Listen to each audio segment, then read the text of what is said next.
ఓం శాంతి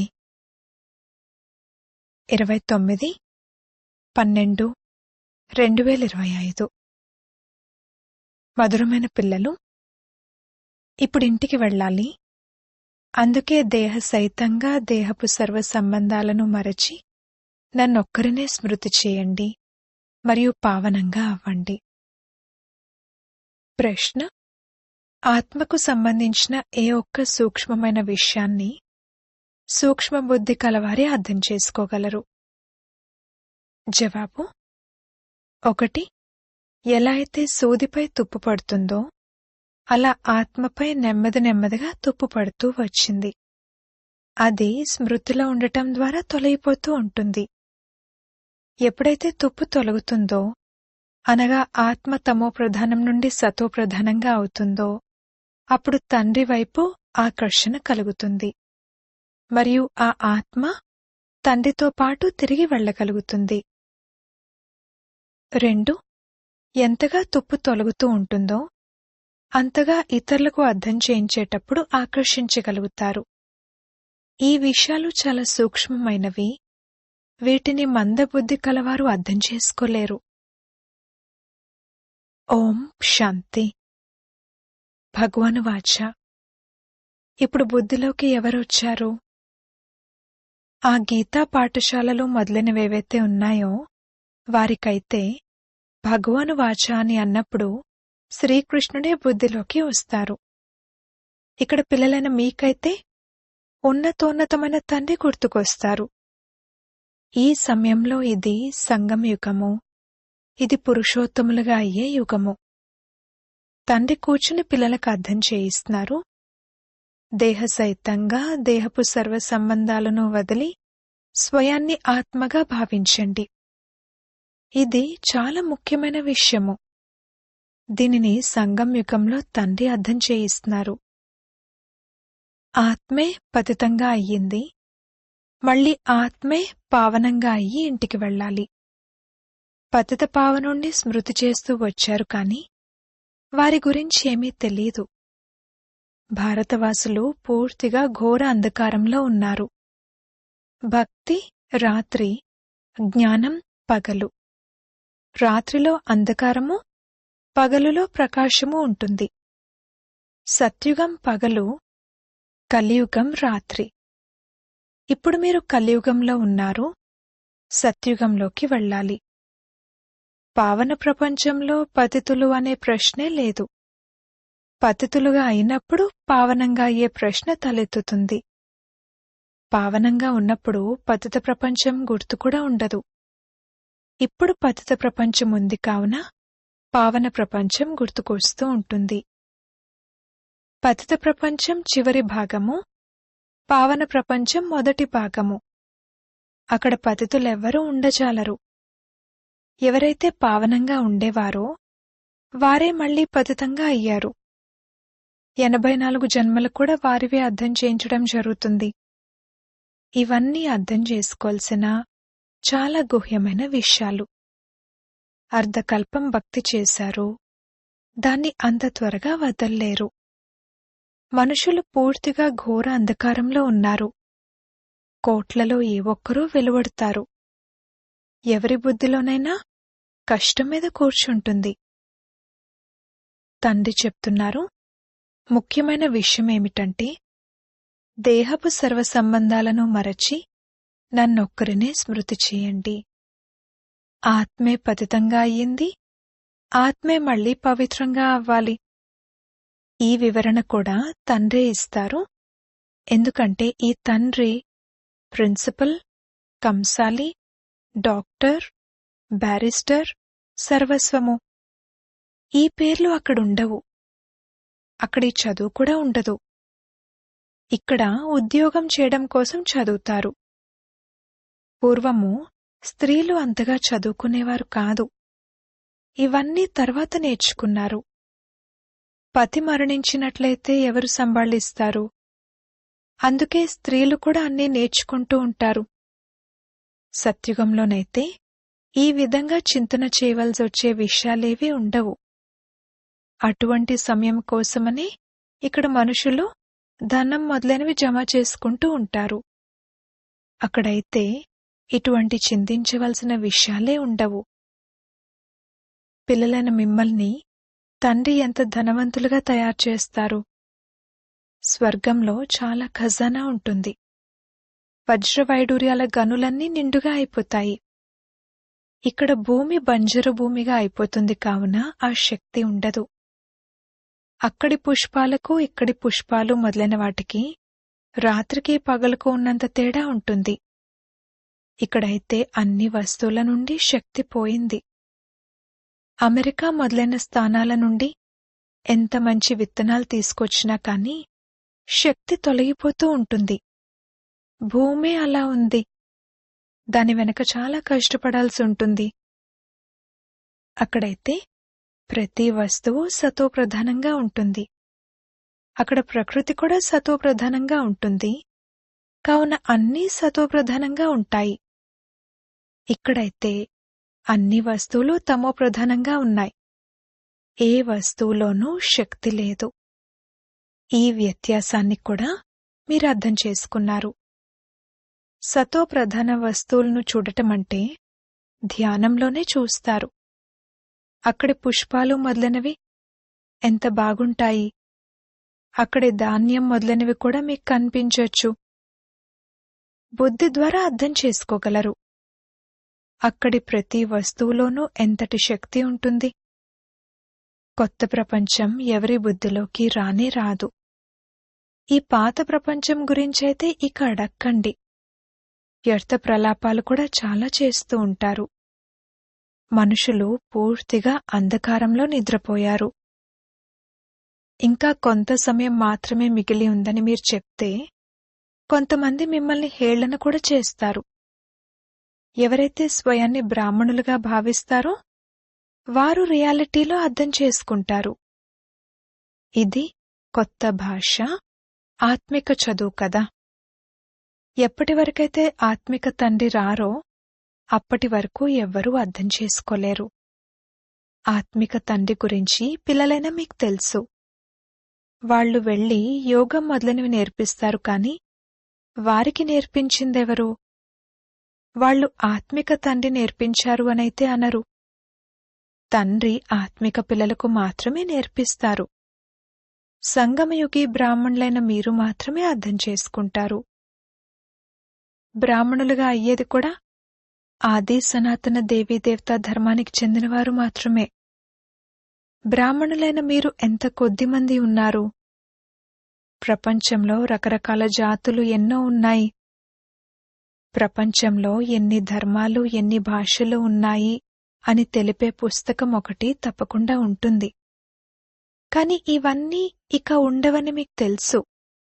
సత్యుగంలోనైతే ఒకే ధర్మము, ఒకే భాష ఉండేవి. సృష్టి చక్రాన్ని మీరు తెలుసుకున్నారు. కావున ఈ భాషలన్నీ ఉండవని కూడా మీరు తెలుసుకోగలరు. ఇంతమంది శాంతిధామానికి వెళ్ళిపోతారు. ఈ సృష్టి జ్ఞానం ఇప్పుడు పిల్లలైన మీకు లభించింది. మీరు మనుషులకు అర్థం చేయించినా కాని వారు అర్థం చేసుకోరు. ప్రారంభోత్సవాన్ని కూడా గొప్ప వ్యక్తులతో ఎందుకు చేయిస్తారంటే వారు పేరు ప్రఖ్యాతులు కలవారు కాబట్టి. వాహ్, ప్రెసిడెంట్, ప్రైమ్ మినిస్టర్ ప్రారంభోత్సవం చేశారు అనే శబ్దం వ్యాపిస్తుంది.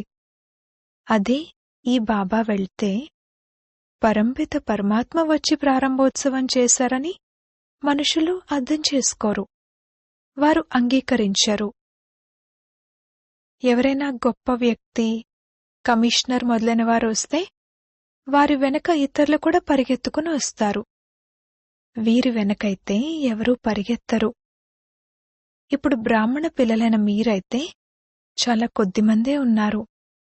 ఎప్పుడైతే మీరు మెజారిటీ అవుతారో అప్పుడు అందరూ అర్థం చేసుకుంటారు. ఇప్పుడే ఒకవేళ అర్థం చేసుకుంటే మాత్రం తండ్రి వద్దకు పరిగెత్తుకుని వస్తారు. ఒక వ్యక్తి ఇక్కడ కుమార్తెను ఇలా అడిగారు, మీకు ఎవరైతే ఇది నేర్పించారో వారి వద్దకు మేం నేరుగా ఎందుకు వెళ్ళకూడదు? కాని సూదిపై తుప్పు పట్టి ఉంటే అయస్కాంతం పట్ల ఆకర్షణ ఎలా కలుగుతుంది? తుప్పెప్పుడైతే పూర్తిగా వదులుతుందో అప్పుడు సూది అయస్కాంతాన్ని పట్టుకోగలదు.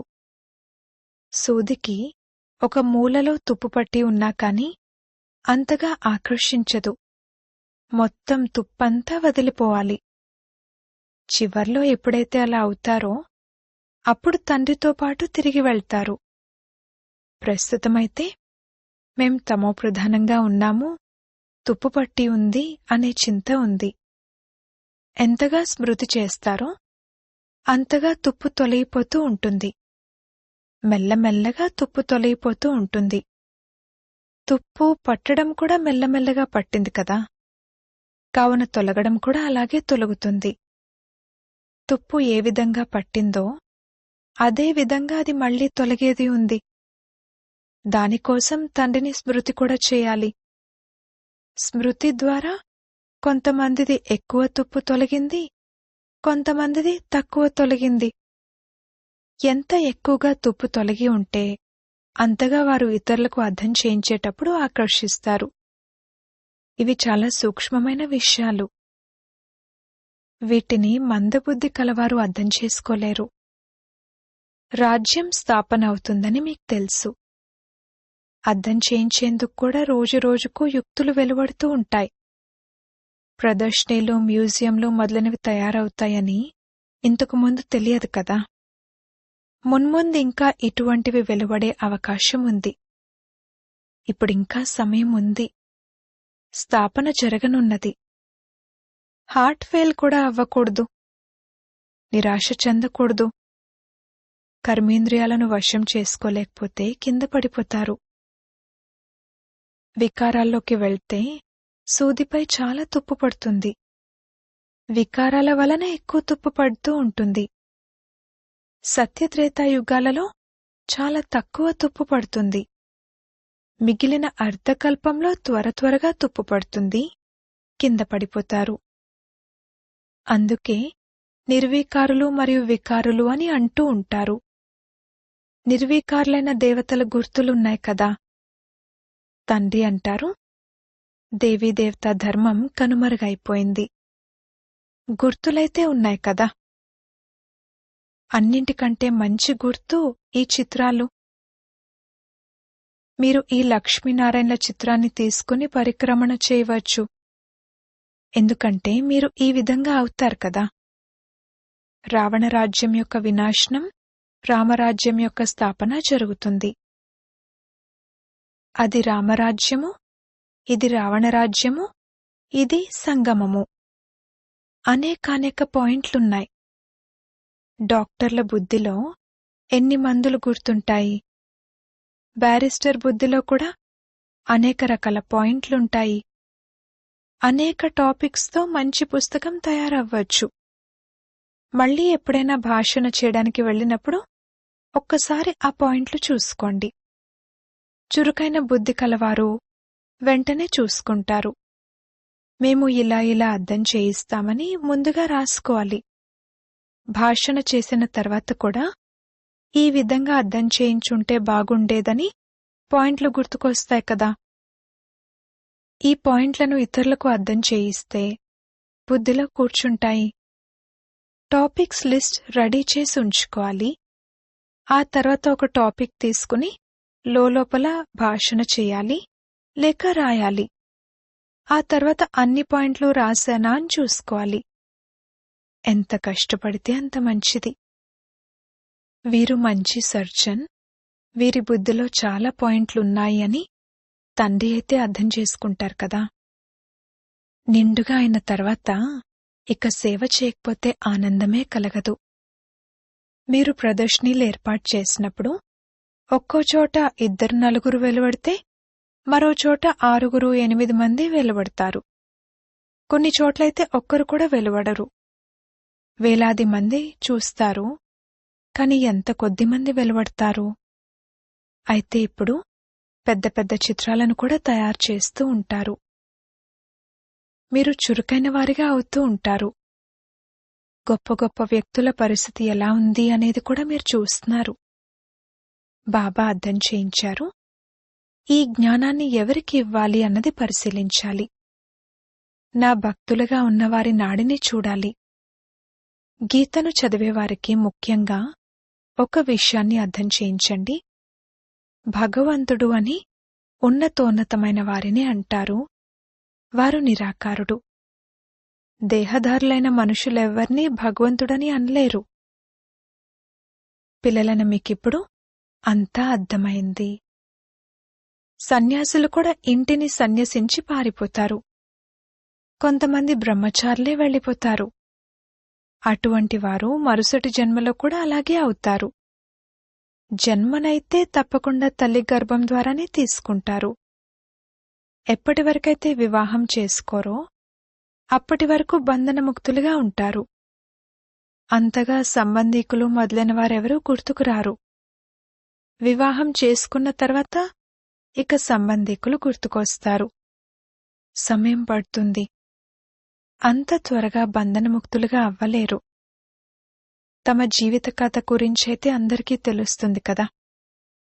సన్యాసులేమనుకుంటారంటే, మొదట మేము గృహస్థులుగా ఉండేవారము, ఆ తర్వాత సన్యాసం చేపట్టాము. మీది చాలా గొప్ప సన్యాసము, అందుకే ఇందులో కష్టపడాల్సి ఉంటుంది. ఆ సన్యాసులు విభూది పూసుకుంటారు, వెంట్రుకలు తీసేసి వేషాన్ని మార్చుకుంటారు. మీరైతే అలా చేయవలసిన అవసరం లేదు. ఇక్కడైతే వస్త్రాలు మార్చవలసిన విషయం కూడా లేదు. మీరు తెల్ల చీరను ధరించకపోయినా పర్వాలేదు. ఇది బుద్ధి ద్వారా అర్థం చేసుకోవాల్సిన జ్ఞానము. నేను ఆత్మను, తండ్రిని స్మృతి చేయాలి. దీని ద్వారానే తుప్పు తొలగుతుంది మరియు నేను సతోప్రధానంగా అయిపోతాను. తిరిగైతే అందరూ వెళ్లాల్సిందే. కొందరు యోగబలంతో పావనంగా అవుతారు, కొందరు శిక్షలు అనుభవించి వెళ్తారు. పిల్లలైన మీరు తుప్పు తొలగించుకునేందుకే కృషి చేయవలసి ఉంటుంది. అందుకే దీనిని యోగాగ్ని అని కూడా అంటారు. ఈ అగ్ని ద్వారా పాపాలు భస్మమవుతాయి, మీరు పవిత్రంగా అయిపోతారు. కామచితిని కూడా అగ్ని అని అంటారు. కామాగ్నిలో కాలిపోయి నల్లగా అయిపోయారు. ఇప్పుడు తండ్రి అంటారు, తెల్లగా అవ్వండి.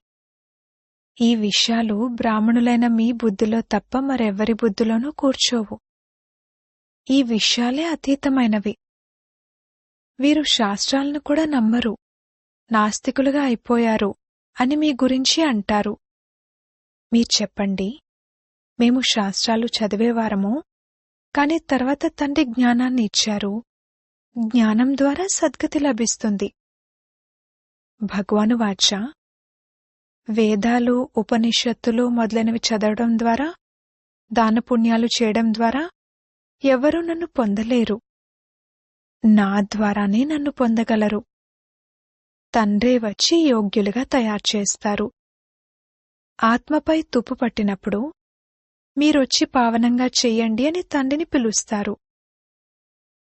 తమో ప్రధానంగా అయిన ఆత్మ సతో ప్రధానంగా అవ్వాలి. తమో ప్రధానం నుండి తమో, రజో, సతో మళ్ళీ సతో ప్రధానంగా అవ్వాలి.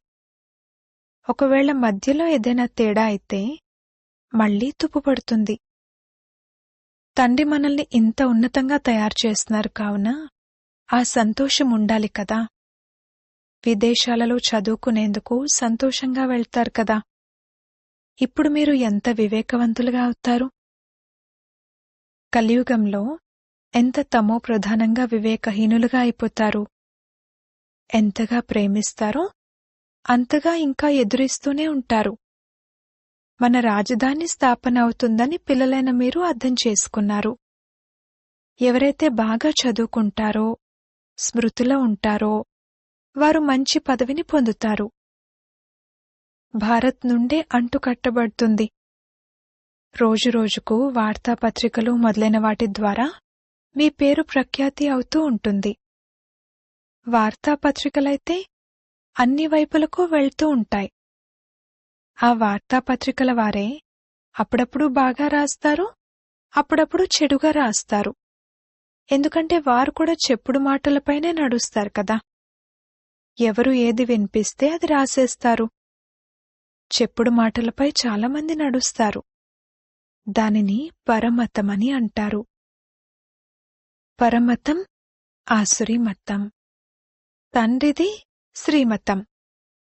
ఎవరైనా ఏవైనా తప్పుడు విషయాలు చెప్తే ఇక రావడమే మానేస్తారు. ఎవరైతే సేవలో ఉంటారో వారికన్నీ తెలుస్తాయి. ఇక్కడ మీరు ఏ సేవనైతే చేస్తారో ఇది నంబర్ 1 సేవ. ఇక్కడ మీరు సేవ చేస్తారో అక్కడ మీకు ఫలం లభిస్తుంది. ఇక్కడ తండ్రితో కలిసి కర్తవ్యం చేస్తారు కదా. అచ్చా, మధురాతి మధురమైన సిక్కిలదే పిల్లలకు మాతా పితా బాప్దాదాల ప్రియ స్మృతులు మరియు గుడ్ మార్నింగ్. ఆత్మిక పిల్లలకు ఆత్మిక తండ్రి నమస్తే. ధారణ కొరకు ముఖ్య సారము. మొదటి పాయింట్, ఆత్మరూపీ సూదిపై తుప్పు పట్టి ఉంది. దానిని యోగ బలంతో తొలగించుకుని సతోప్రధానంగా అయ్యేందుకు కృషి చేయాలి. ఎప్పుడూ కూడా చెప్పుడు మాటలు విని చదువును విడిచిపెట్టకూడదు. రెండవ పాయింట్, బుద్ధిని జ్ఞాన పాయింట్లతో నిండుగా ఉంచుకుని సేవ చేయాలి. నాడిని చూసి జ్ఞానమివ్వాలి. చాలా చురుకైన బుద్ధి కలవారిగా అవ్వాలి. వరదానము. కలియుగి ప్రపంచపు దుఃఖం అశాంతితో కూడిన దృశ్యాలను చూస్తూ కూడా సదా సాక్షి మరియు అనంతమైన వైరాగి భవ. ఈ కలియుగి ప్రపంచంలో ఏం జరిగినా కాని మీదైతే సదా పైకెక్కే కళే. ప్రపంచం కొరకు హాహాకారాలు మరియు మీ కొరకు జయ జయకారాలు. మీరు ఎటువంటి పరిస్థితుల్లోనూ వ్యాకులత చెందరు. ఎందుకంటే మీరు ముందు నుండే సిద్ధంగా ఉన్నారు. సాక్షిగా అయి అన్ని రకాల ఆటలను చూస్తున్నారు. కొందరు ఏడుస్తారు, ఆర్తనాదాలు చేస్తూ ఉంటారు. సాక్షిగా అయి చూడటంలో ఆనందం కలుగుతుంది. ఎవరైతే కలియుగి ప్రపంచపు దుఃఖం అశాంతితో కూడిన దృశ్యాలను సాక్షిగా అయి చూస్తారో వారు సహజంగానే అనంతమైన వైరాగులుగా అవుతారు. స్లోగన్. ఎటువంటి ధరణినైనా తయారు చేయడానికి వాణితో పాటు వృత్తి ద్వారా కూడా సేవ చేయండి. అవ్యక్త ప్రేరణలు. ఇప్పుడు సంపన్నంగా మరియు కర్మాతీతంగా అవ్వాలి అనే ధ్యాసలోనే ఉండండి.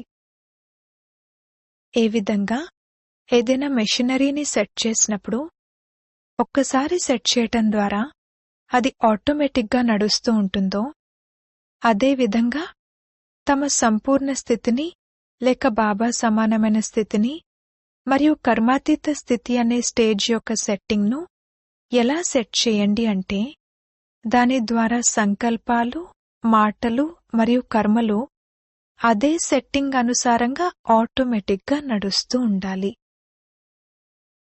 ఓం శాంతి.